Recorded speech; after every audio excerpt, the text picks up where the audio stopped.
Mr. Hopkins remained but a short time in the office of overseer. Why his career was so short, I do not know, but suppose he lacked the necessary severity to suit Colonel Lloyd. Mr. Hopkins was succeeded by Mr. Austin Gore, a man possessing in an eminent degree all those traits of character indispensable to what is called a first-rate overseer. Mr. Gore had served Colonel Lloyd in the capacity of overseer upon one of the out farms, and had shown himself worthy of the high station of overseer upon the home or great house farm. Mr. Gore was proud, ambitious, and persevering. He was artful, cruel, and obdurate. He was just the man for such a place, and it was just the place for such a man. It afforded scope for the full exercise of all his powers, and he seemed to be perfectly at home in it. He was one of those who could torture the slightest look, word, or gesture on the part of the slave into impotence, and would treat it accordingly. There must be no answering back to him. No explanation was allowed a slave showing himself to have been wrongfully accused. Mr. Gore acted fully up to the maxim laid down by slaveholders.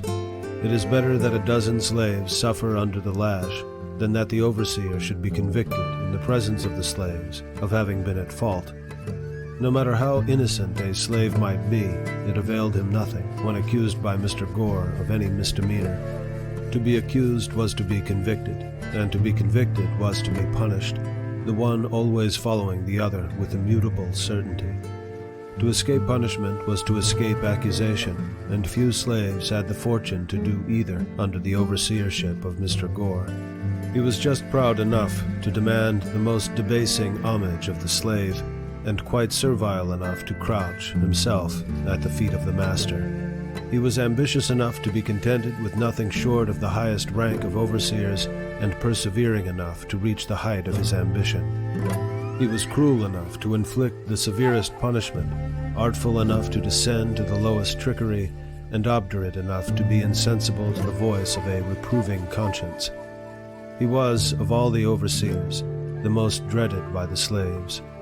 His presence was painful, his eye flashed confusion, and seldom was his sharp, shrill voice heard without producing horror and trembling in their ranks. Mr. Gore was a grave man, and, though a young man, he indulged in no jokes, said no funny words, seldom smiled. His words were in perfect keeping with his looks, and his looks were in perfect keeping with his words. Overseers will sometimes indulge in a witty word, even with the slaves. Not so with Mr. Gore. He spoke but to command, and commanded but to be obeyed.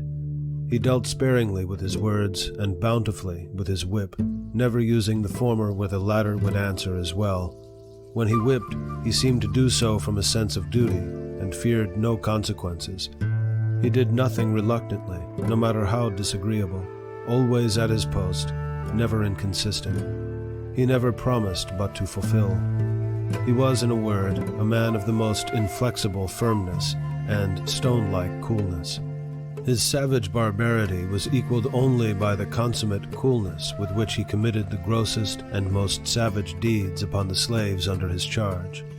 Mr. Gore once undertook to whip one of Colonel Lloyd's slaves by the name of Denby.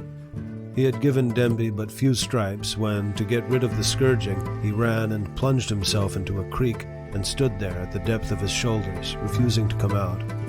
Mr. Gore told him that he would give him 3 calls, and that, if he did not come out at the 3rd call, he would shoot him. The 1st call was given. Denby made no response, but stood his ground. The 2nd and 3rd calls were given with the same result. Mr. Gore then, without consultation or deliberation with anyone, not even giving Denby an additional call, raised his musket to his face, taking deadly aim at his standing victim, and in an instant poor Denby was no more. His mangled body sank out of sight, and blood and brains marked the water where he had stood. A thrill of horror flashed through every soul upon the plantation, excepting Mr. Gore. He alone seemed cool and collected. He was asked by Colonel Lloyd and my old master why he resorted to this extraordinary expedient. His reply was, as well as I can remember, that Denby had become unmanageable. He was setting a dangerous example to the other slaves, one which, if suffered to pass without some such demonstration on his part, would finally lead to the total subversion of all rule and order upon the plantation. He argued that if one slave refused to be corrected and escaped with his life, the other slaves would soon copy the example, the result of which would be the freedom of the slaves and the enslavement of the whites. Mr. Gore's defense was satisfactory. He was continued in his station as overseer upon the home plantation.